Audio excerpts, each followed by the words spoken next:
una serie de inclusiones de la población en donde se le dé menos peso a la publicidad comercial que se vive. Por ejemplo, el querer resolver con los alimentos transgénicos, que en mi concepto son resultado de la ambición de las empresas que ven en el campo de alimentos una oportunidad para enriquecerse. Entonces, todo eso es una visión informativa que tenemos que cubrir para que la población tenga un referente.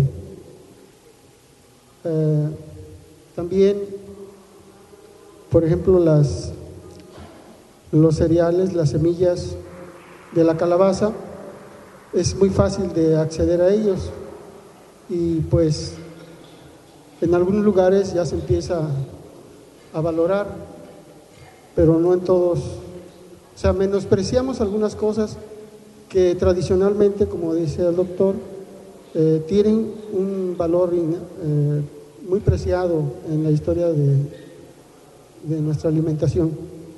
¿Sí? Esto.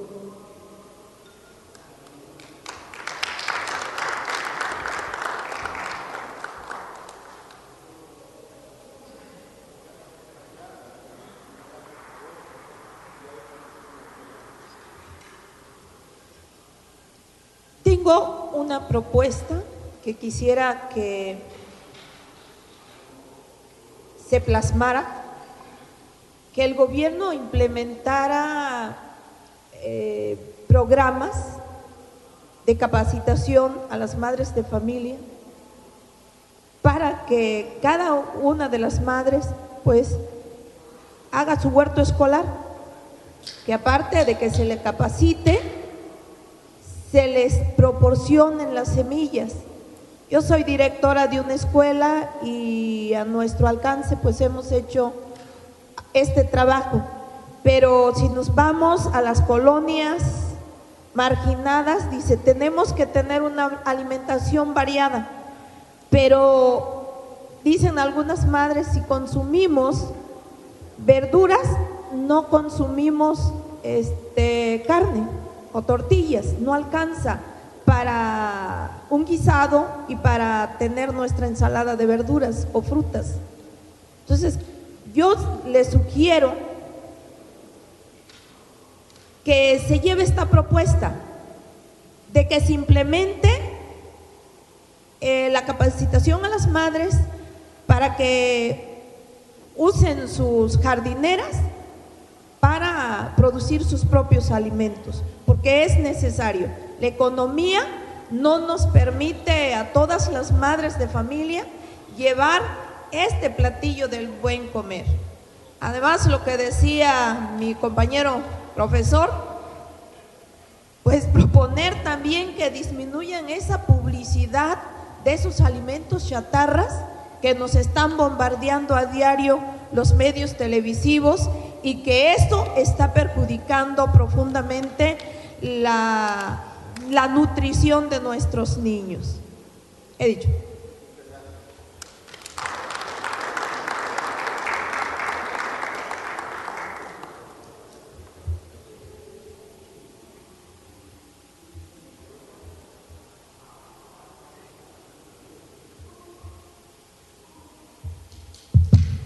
Muy buenas tardes, doctor. Excelente exposición. Solamente que si nos pudiera precisar una situación que usted planteaba. Usted nos decía que definitivamente en México ya no tenemos soberanía alimentaria. Que no tenemos soberanía alimentaria porque primero perdimos otras soberanías y llegamos a perder la soberanía alimentaria. Pero a nosotros sí nos gustaría saber si hay algún punto de inflexión en la historia que marque un antes y un después de un México con soberanía alimentaria y un México sin soberanía alimentaria. Se hará la pregunta.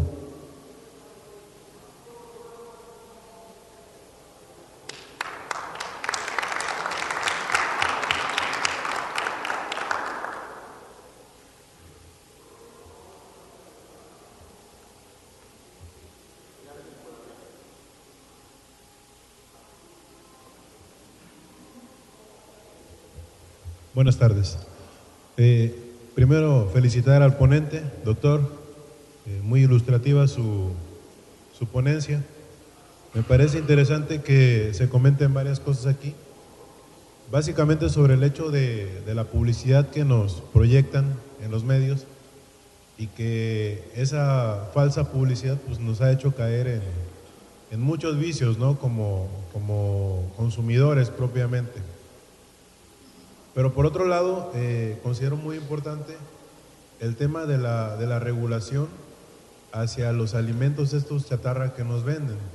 Recordemos que hace poco se pronunció una ley muy trillada, ¿no? Muy movida sobre los alimentos chatarra que se vendían en las escuelas y que al final no resolvió nada porque se dejaron de ver dentro de la escuela, pero afuera de la escuela se siguen vendiendo. Entonces sigue siendo lo mismo. Realmente no hay un cambio en fondo. Yo quisiera que dentro de la relatoría se pudiera incluir pues una reglamentación de ley que obligara a cierta distancia a la redonda a no vender esos alimentos chatarra. Propiamente los refrescos, como no sé, la Coca-Cola, la Pepsi-Cola, que son causantes pues yo creo que si no el 50% de lo que es la diabetes mellitus, yo creo que pues un nivel ahí cercano, ¿no? Porque provoca el sobrepeso y por el sobrepeso se dan muchas más cosas. Y la otra parte que yo creo que debería de ser básica es el hecho de que debiera difundirse más el asunto del plato del buen comer, ¿no? A través de las escuelas propiamente, porque eso lo vemos en los hospitales. Digo, yo porque trabajo en el sector salud y yo lo conozco porque estoy en el hospital. Pero mucha gente no le da esa dimensión. Entonces, en ese sentido, creo que debería de buscarse e implementar esa política pública que acercara más ese conocimiento, esa información que ustedes vierten aquí, para despertar de alguna u otra manera la conciencia sobre los ciudadanos de que debemos de alimentarnos mejor. Esa es mi participación, muchas gracias.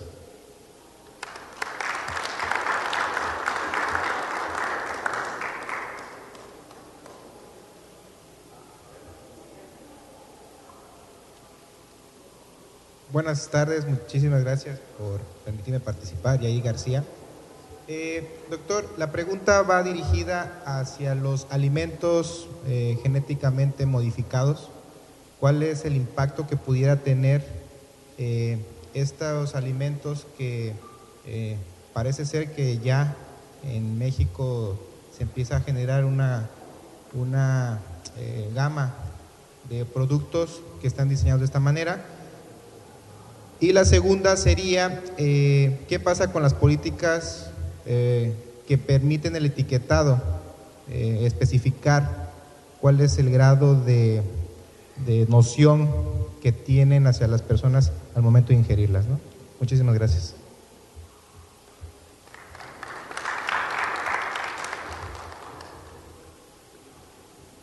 Gracias.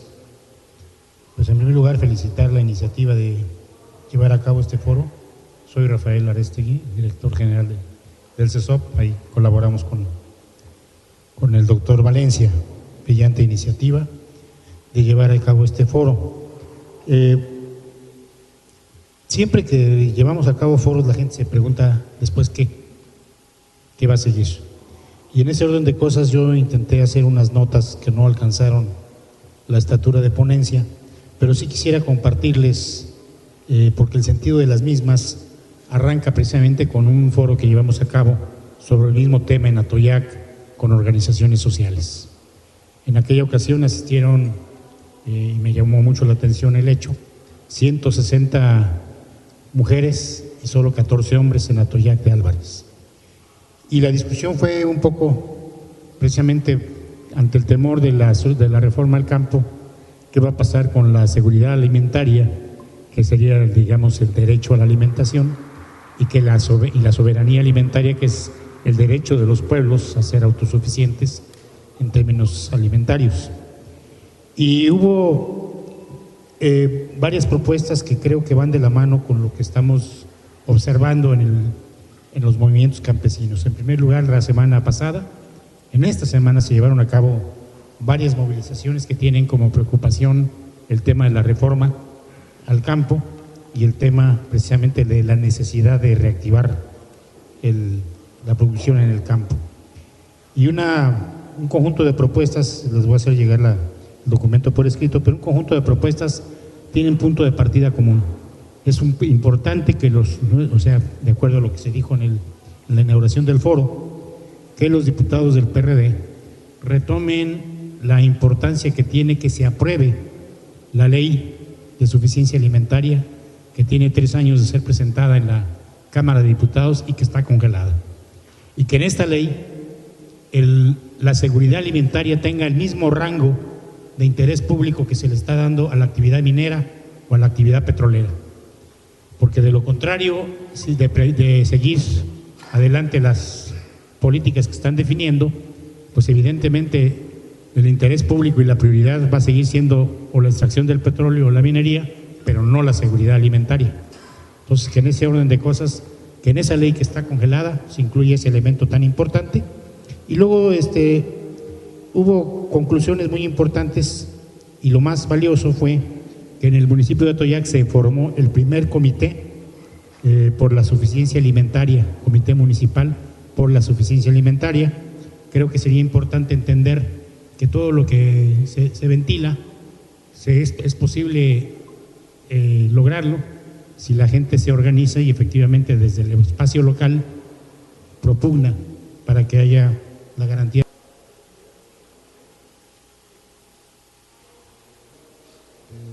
Muchas gracias a todos ustedes por sus intervenciones. Les comentamos que la relatoría va a incluir cada una de las participaciones de ustedes y desde luego el documento que nos ha hecho favor de comentar y que nos va a entregar el doctor Arestegui, el director general del CESOP de la Cámara de Diputados, será también incorporado y bueno, desde luego sus comentarios lo serán de la misma manera. Antes de darle la palabra al doctor Héctor Burges Rodríguez, muchas gracias, también yo quiero hacerle una pregunta, muy breve por cierto, doctor Burges, y es ¿cuál sería el planteamiento que se haría para efectos en caso de que tuviéramos la posibilidad como país de hacer planificación de largo aliento? ¿Cuál sería el grupo de alimentos que tendrían que ser el sustento, la base para hacer esta planificación orientada a la soberanía, a la seguridad e incluso a la autosuficiencia alimentaria y nutricional del país? Bueno, son muchas preguntas distintas. Por ahí se habló de bueno, el compañero hizo un muy buen resumen que no agregaría yo nada a lo que él mencionó.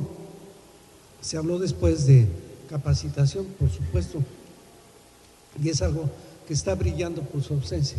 No hay esos programas de capacitación, quizá porque la alimentación es un terreno que no está ubicado en una determinada secretaría. Realmente, aunque dicen que la Zagarpa lo incluye, no lo incluye, y es mucho más que lo que incluye Zagarpa. Entonces, ahí hay un problema, nadie se está haciendo cargo de eso, pero sería fundamental, esto es lo más importante, la capacitación.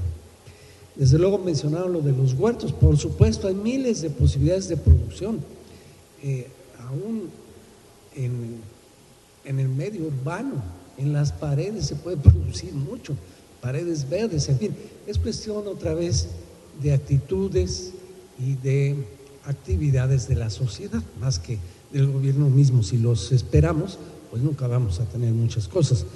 Es la sociedad quien tiene que hacer las cosas. Preguntaban de la inflexión. Bueno, yo creo que nunca, teníamos soberanía alimentaria antes de la colonia, por supuesto, y creo que después de la colonia bastante bien. o sea, algo muy cercano a lo que debería ser una soberanía alimentaria. El problema, claro, es que no había una buena distribución y entonces había grandes sectores en extrema pobreza. Cuando el porfiriato, el 90% de la población era marginada, solo el 10% de la población no era marginada, eran solo 10 millones de habitantes, hoy somos 100 y pico, y ha disminuido ciertamente el número de los marginados, pero sigue habiendo demasiados. Entonces, con sus defectos sí existía, pero yo sí creo que en los 60s y 70s, muy gradualmente, pero con la famosa globalización, coincide mucho el deterioro muy serio de las costumbres alimentarias y de los saberes alimentarios de la población.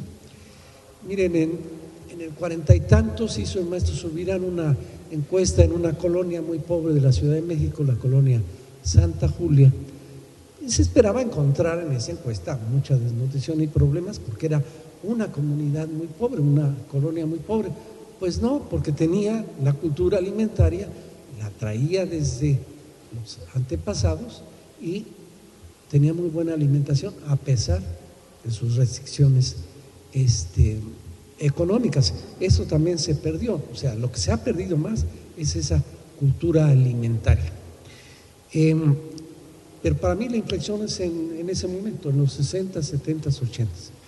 Cuando me dicen, ¿y cuándo empezó el problema? Pues con la caída del muro de Berlín, que qué bueno que cayó, pero tuvo un problema, dejó libres el camino a la hegemonía de una cultura alimentaria terriblemente mala, que es la norteamericana, y que es la que, no solo norteamericana, del norte de Europa, del norte de América, pero sobre todo norteamericana, que es la que se globalizó y o sea, copiamos lo peor que había que copiar.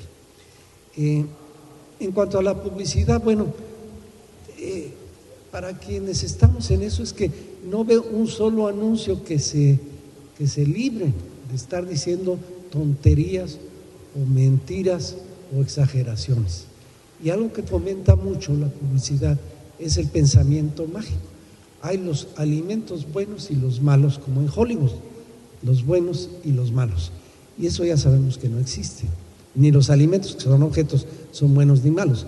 Bueno o malo son las conductas humanas. Pero en fin, se mencionó de los lineamientos de las escuelas, eran correctos. Ya se preveía que afuera de la escuela podrían comer de eso. Sí. Claro, hay que cambiar la cultura, no solo afuera de la escuela, sino en sus propias casas comen mal porque hay malos hábitos en los padres. Pero eso ya se sabía, eso no quiere decir que no, en un espacio de aprendizaje no se coma decentemente. Y esa era la intención de los lineamientos de las escuelas. Tuvo ahí un problema de operación, quisieron implantarlo muy rápidamente. En general, las estructuras políticas tienen demasiada prisa y entonces esa prisa los lleva a cometer una serie de errores muy serios, y los errores estuvieron en la implementación nada más, pero la idea era buena y se puede retomar.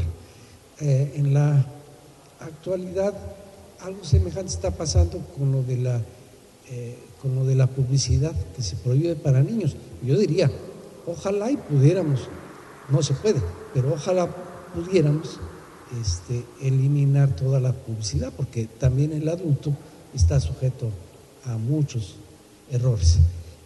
Quizás sí se podría, porque la ley dice que la publicidad debe ser veraz, tiene que decir la verdad, y como rara vez lo dice, pues podríamos quitar muchos anuncios. Pero en fin, eso está ahorita, hay miles de protestas, miles de amparos y no tienen idea de cuánto lío hay. En parte también porque se estableció el reglamento de COFEPRIS, pero no están claras las definiciones, y al no haber definiciones claras se presta a muchas protestas. Luego se habló de los transgénicos. Bueno, es una tecnología simplemente, tecnología que, por cierto, pues todo lo que comemos es transgénico, pero fue transgénico, fue generado hace 10, 15 mil años por técnicas transgénicas, no de biología molecular, pero sí de cruzamientos. Todo agricultor sabe que se van cruzando y se van teniendo buenas especies, y en México se ha hecho eso muy bien. En México se ha hecho, además, el transgénico más impresionante fue pasar el teosinte al maíz actual. Esa es la transformación más grande que ha existido y se hizo, por cierto, en esta zona. Entonces, sí hay un transgénico normalmente, pero es el transgénico probado por los siglos y de lenta evolución. El otro, el problema que tiene es que es demasiado rápido y entonces eso genera mucha inquietud y muchas posibilidades de error. Ahora, yo no le tengo tanto miedo a los transgénicos, tengo miedo a los que manejan los transgénicos. Los transgénicos por sí mismos, pues no es más que una tecnología que pudiera usarse bien, como puede usar uno muy bien un cuchillo, o muy mal para acuchillar a alguien. Pero pues lo que está faltando es un uso adecuado de los transgénicos, y particularmente en Estados Unidos, aunque las reglas dicen, tratan de evitar que se escapen los transgénicos, se les escapan, porque son seres humanos que tienen errores, que tienen descuidos, y entonces a ellos hay que tenerles miedo, y más miedo a los que quieren usarlo a fuerza. Se habla del maíz. México no necesita más maíz, produce el doble de lo que necesita para consumo humano, para eso es el maíz. Ya lo demás, que traigan lo que quieran traer, pero no está separada digamos, el uso del maíz para consumo humano y animal. Desgraciadamente se mezclan mucho. Y entonces nos hablan de que hace falta, pero no haría falta transgénicos. Lo que hace falta es tener sistemas más racionales. De la etiqueta, bueno, las etiquetas nunca han servido, la gente cree que es para educar, no. Las etiquetas nacieron como un instrumento de ciertas industrias de alimentos para publicidad, es un instrumento de publicidad, no de educación, porque además nadie come según la etiqueta. A mí no me sirve para comer una etiqueta y me dedico a eso. ¿Por qué? Porque de la mayor parte de lo que como no tengo ninguna etiqueta, ni tampoco sé exactamente cuánto necesito, porque eso me imagino por dónde anda la cifra, pero no lo puedo saber. Entonces, las etiquetas también se trata de mejorarlas, porque últimamente hay una cantidad de mentiras y trucos que yo creo que ya se van a resolver con los nuevos lineamientos de COFEPRIS. Y finalmente, el planteamiento, ¿qué grupo de alimentos? No, pues todos, un nutriólogo siempre hablará de todos los grupos son necesarios, necesitamos combinarlos, necesitamos variarlos, hay mucha más posibilidad de variar de lo que la gente se imagina, y yo estaré detrás de todos ellos, pero sí daría preferencia a ciertos productos, y ya los oyeron ustedes, y son justamente los que estaban en nuestra cultura alimentaria tradicional. Y casi si me preguntan ¿qué habría que hacer? Regresar a ella, no se puede, pero lo más posible es regresar a esa cultura alimentaria, esa manera alimentaria tradicional. El problema es que ya la gente perdió eso, ya no sabe, ya las mamás no saben qué enseñarles a los niños y creen que tiene que venir alguien más a enseñarles. Desde hace 2,5 millones de años que está. Egresó de la Escuela Nacional de Economía, actual Facultad de Economía, por cierto, ya nos cambió compañero. Bien, la experiencia docente y de investigación tiene 11 años como investigador de tiempo completo en la UNAM, tiene diversas publicaciones en política económica, progreso tecnológico y problemas agroalimentarios, 61 investigaciones personales, 16 publicadas y 450 estudios y proyectos en el Instituto para la Planeación del Desarrollo, del cual es director general. Su experiencia está relacionada con el diseño, elaboración y gestión de proyectos prospectivos asociados a la globalización y la competitividad. Tiene experiencia como consultor internacional en Naciones Unidas, en el PNUD, ONUD, FAO, OEA y el Gobierno de México, en un conjunto de alrededor de unos 10, 12 países. experiencia en la programación económica y computacional, de distribución de productos básicos en México, tiene experiencia como diplomático mexicano en negociaciones multilaterales en materia agroalimentaria en la FAO, y fue ahí responsable de la negociación para la creación del Convenio Internacional de Recursos Fitogenéticos y de la Comisión de Recursos Fitogenéticos en la FAO. Tiene experiencia en el diseño y aplicación de políticas agroalimentarias con visión prospectiva, enfoque sistémico, desarrollo estratégico en la Presidencia de la República. Sugiero que le demos un afectuoso aplauso de bienvenida al doctor Guadarrama. Muchas gracias, Edgardo. Este pequeño recuento indica nada más que ya tengo algunos años, efectivamente. Somos un grupo de jóvenes los que estamos aquí al frente, pero ya arriba de los 60 años. Mi preocupación, y es de lo que estaré hablando el día de hoy, mi preocupación es la pobreza en mi país.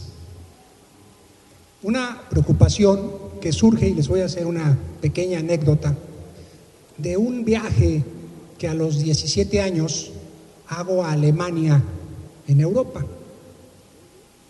Yo soy mexicano de clase media de la Ciudad de México, con familia en Michoacán y que conoce el país. En esas condiciones me voy a Alemania y me impresiona Alemania no por sus güeras o sus güeros, sino porque no encuentro pobres en Alemania. A los 17 años es un contraste muy marcado para mí. Yo vengo de una sociedad donde sí hay pobres y hay muchos pobres. Y llego a un país en donde no hay pobres. Y eso me convence, con los datos que estoy viendo de esa realidad, que sí es posible, y esta es una primera idea que quiero transmitirles a ustedes, que sí es posible construir sociedades menos desiguales. Sociedades donde la pobreza sea prácticamente inexistente y podamos eventualmente todos tener satisfechas nuestras necesidades básicas. Sí es posible. Hay países que ya lo hicieron y no somos muy distintos a ellos. No somos muy distintos a ellos. Por eso dedico mi vida profesional a tratar de diseñar estrategias para poder eventualmente salir de ese estado. Y de eso es de lo que quiero hablarles el día de hoy. Si pasamos, ¿quién va a estar apoyándonos con? ¿O me das el control? Perdón. Gracias.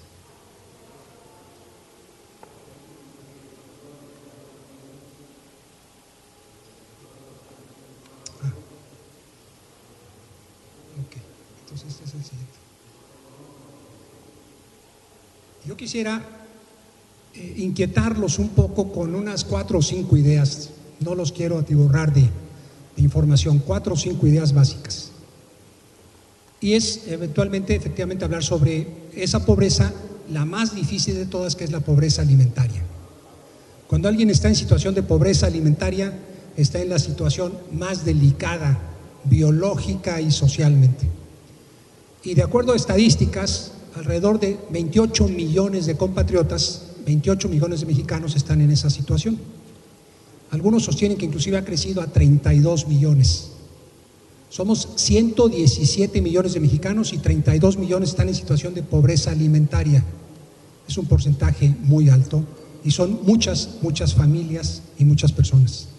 Y son como nosotros, somos compatriotas. Debe efectivamente de movernos algún tipo de reflexión. Consideración sobre soberanía alimentaria nos lleva primero a entender lo que está pasando a nivel mundial, a nivel global. No es posible generar ninguna solución local en Atoyac de Juárez, en donde ustedes gusten, si no tenemos una primera consideración de lo que está ocurriendo en el mundo. La primera de las consideraciones importantes es el cambio climático global y su impacto a nivel local. Yo quisiera, aquí hay un grupo de productores, si el régimen de lluvias, la temporada de lluvias, la cantidad de lluvia ha variado o no en los últimos 10 o 15 años en su localidad. la temperatura promedio ha subido o ha bajado. Y eso evidentemente le pega a los cultivos. Es evidente que en Guerrero, además, el cambio climático genera enormes lluvias, torrenciales lluvias, por los huracanes que se forman en el Atlántico y en el Pacífico. El cambio climático lo que supone es que suba un poco la temperatura de los océanos, y al subir un poco la temperatura de los océanos, lo que tenemos son huracanes. Y el número de huracanes ha crecido y va a seguir creciendo porque la temperatura de los océanos va a seguir creciendo. Eso supone que para muchas regiones de Guerrero tendremos catástrofes. El régimen de lluvia está cambiando, las temperaturas están cambiando y además tendremos lluvias torrenciales. Y eso no podemos pararlo. Es un dato que nos viene de afuera y del cual tenemos que tener algún tipo de acción para defendernos de esto o aprovecharlo. La segunda consideración son los bajos inventarios que esto está suponiendo a nivel global.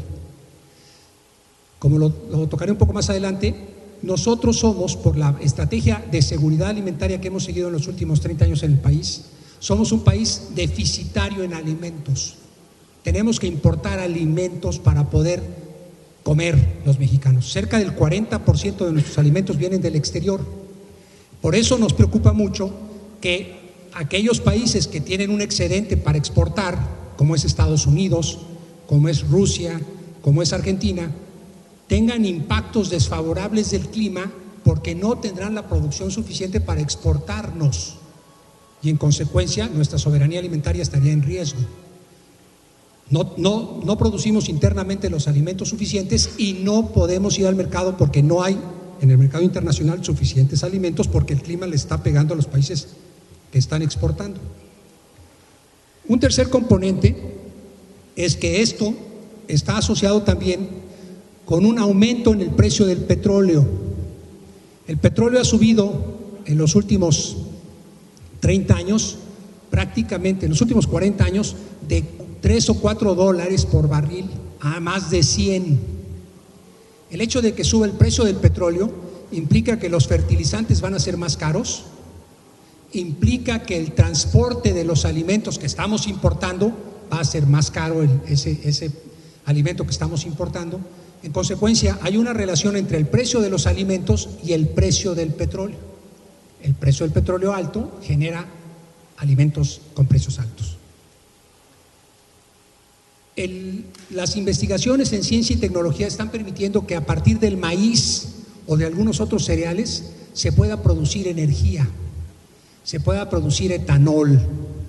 Si el precio del petróleo está a 100 dólares el barril y yo puedo utilizar maíz para producir etanol, un combustible, y me sale más barato, voy a desviar parte importante de la producción de maíz en Estados Unidos a la producción de etanol, porque me significa que el precio el equivalente al precio del barril ya no me sale en 100 dólares, me sale en 60 dólares. Y entonces el 25% de la producción de maíz en los Estados Unidos está yendo hacia biocombustibles. Un elemento por el lado de la demanda, y todos ustedes conocen productos chinos en el mercado local, en los mercados locales. Efectivamente, China ha crecido en los últimos 30 años a tasas del 8% anual y ha crecido porque ha estado exportando productos al mundo, manufacturas de todo tipo. Por eso les digo que seguramente en cualquiera de las localidades donde vivimos tenemos en el mercado productos chinos. Esos productos chinos colocados en todo el mundo le ha permitido a China generar ingresos y formar 300 millones de personas con niveles de ingreso y de demanda en alimentos muy importantes. Es decir, China tiene 1.200 millones de habitantes, vivían en relativa pobreza los 1.200 millones de habitantes. El crecimiento de China de los últimos 30 años ha formado de esos 1.200, 300 millones de ellos como de clase media, es decir, con una capacidad de compra muy alta para los chinos, para el resto de los chinos, y con un cambio en la dieta alimentaria importante. Ya no quieren más arroz, quieren carne, leche y huevo. Y por eso ustedes han visto seguramente algunas series en donde Brasil está devastando el Amazonas para producir carne masivamente. Esa carne se la están exportando a los chinos porque los chinos tienen 300 millones de habitantes con un poder adquisitivo para comprar la carne de China o en los camarones de Perú o, en fin, distintos alimentos en el mundo. Ante esta situación, México, el gobierno de México, la sociedad mexicana, pues tiene que ponerse lista para saber qué va a hacer en una situación de este tipo. Y concluyo, además del problema de la producción y de la demanda, está la parte financiera del problema en el marco de la economía global. Ha sido un gran negocio apostar en las bolsas de Chicago y de Nueva York a los pido en esta descripción de lo que está pasando a nivel global. En la década de los 60s y 70s en México se inicia un proceso de industrialización y de urbanización en el país. En realidad arranca en los 40s y 50s. En los 40s y 50s arranca un proceso de la gente se iba del campo a la ciudad, la gente se iba de la agricultura a la industria. Esto ocurre a partir de los 40s y 50s en México. Y efectivamente el país pasa de ser un país, valga la expresión, campesino o rural, a un país crecientemente urbano e industrial. Esto ya ocurre en los 60s y 70s. Entonces, por esa migración del campo a la ciudad, lo que va ocurriendo es que, uno, se reduce la tasa de mortalidad infantil, es decir, se nos mueren menos los niños, afortunadamente. Dos, se prolonga la esperanza de vida al nacer, es decir, a pesar de las críticas que pueda haber, el seguro social y demás, hace que nosotros podamos vivir un poco más de tiempo. A eso se le llama esperanza de vida al nacer. Y en lugar de morir a los 60 años o 50 y tantos, empezamos a morir a los 60 y después a los 70, y ahorita tenemos una esperanza de vida al nacer como mexicanos promedio del 78 años. Eso es producto de la urbanización, de las mejores condiciones de sanidad y de alimentación. Eso significa que la población durante los 40, 50, 60 y 70 crece rápidamente, a tasas de 3.2%, es decir, nos multiplicamos como conejos, porque no nos morimos y vivimos más tiempo. Eso genera una enorme presión sobre la producción agrícola en el país. Y para la década de los 70 empezamos a ver déficits de producción agrícola para satisfacer la demanda de alimentos en México por estos factores. Entonces nos toca, yo en ese momento era un joven romántico, y nos toca formar parte junto con el doctor Valencia y con el doctor Burges de una estrategia presidencial muy parecida a lo que nos acaba de decir la compañera de Brasil con hambre cero y la política que tienen en Brasil. Bueno, esa la diseñamos en México en 1979 y la pusimos en práctica el 80, 81 y 82. Una política que se llamó de autosuficiencia alimentaria. La idea era producir internamente los alimentos de los cuales ya estábamos careciendo, y ese es el primer elemento que tenemos en la parte baja de la lámina. Antes de los 80s, la autosuficiencia alimentaria se convierte en una estrategia para poder producir internamente los alimentos que nuestra creciente población estaba demandando. Viene la crisis petrolera y viene la crisis de México del 82, 83, la devaluación, etcétera. Pero en el mundo empiezan a ocurrir también cambios muy profundos. Se empieza a abandonar un modelo que se llamó de Estado benefactor. Es decir, después de la Segunda Guerra Mundial, en los 40, 50, 60 y 70, el Estado intervenía en la economía para regularla. Y así aparecían los CONASUP, los precios de garantía, aparecía el ISSSTE, el Seguro Social, todo tipo de mecanismos que protegían de alguna manera a la sociedad. En la década de los 80s, ante la crisis y la devaluación que tenemos, el Fondo Monetario Internacional y el Banco Mundial nos imponen una política de seguridad alimentaria. Una política de seguridad alimentaria que consiste fundamentalmente en decir, tú encárgate de producir en México lo que puedes producir con ventajas y eso expórtalo para comprar aquello que no puedes producir con ventajas.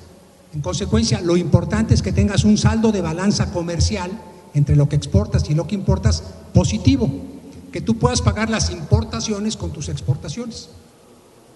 Eso, que parece una cosa muy elemental, destruye las cadenas alimentarias en el país, porque resulta que lo que estamos importando son granos, y los granos son los que producen nuestros productores tradicionales, y lo que estamos exportando son hortalizas, que son lo que producen nuestros agricultores modernos. Entonces, los agricultores modernos del campo producen hortalizas que exportan a los Estados Unidos, y los productores mexicanos tradicionales producen básicos, y los básicos son importados de los Estados Unidos, y en consecuencia no tienen posibilidades de estar vendiendo en México la tonelada de maíz a los costos de producción de México, porque los precios se establecen en Chicago con un subsidio de 100,000 millones de pesos anuales por parte del gobierno de Estados Unidos para apoyar a sus agricultores. Contra ellos no puede ningún productor mexicano. Y de ahí viene la descapitalización del campo y el abandono creciente del campo. Bueno, entonces la política de seguridad alimentaria es: especialízate en aquello en el que tengas ventajas comparativas, exporta e importas aquello del cual no seas suficientemente competitivo. El resultado es que abandonamos la producción de básicos y somos crecientemente dependientes de importaciones de maíz, de trigo y de oleaginosas, fuertemente, de arroz. Empezamos a abandonar gran parte de nuestros básicos y depender de las importaciones de estos básicos. Mientras haya dólares con las exportaciones no parece haber problemas, pero llegamos a los 2000 y en 2008-2009 la crisis financiera del 2008-2009 se suma con esta crisis que he estado comentando, el cambio climático, la aparición de la demanda de China, etcétera, que hace que los gobiernos ya no puedan continuar con su política de seguridad alimentaria y tengan que sentarse a revisar qué es lo que tienen que hacer a partir de entonces, del 2010. Y lo que tienen que empezar a hacer es desarrollar una estrategia de soberanía alimentaria.